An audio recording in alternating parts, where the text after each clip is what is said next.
Hüftschwung. Dir einen Heiligenschein zu verpassen? Wie lächerlich. Du hättest ihn schlecht getragen, er tragen. Und doch flattern Lichtkegel nervös durch die Augen der Rollläden vor, morgens in Halbschlaf gehüllt. Sie tasten sich ab an deiner Hüfte, ein leises Heben beschwingt das Spiel.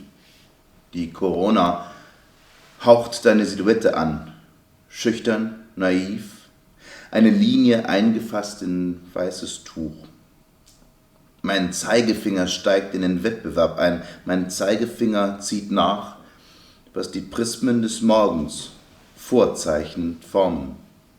Fallende Taille, darauf der Hüftschwung aus meinem Blickfeld flieht.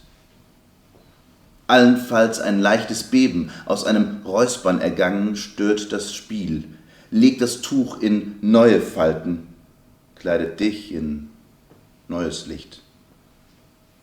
Allmorgendliche Show, Eintritt frei, l'art pour l'art, heilig es scheint.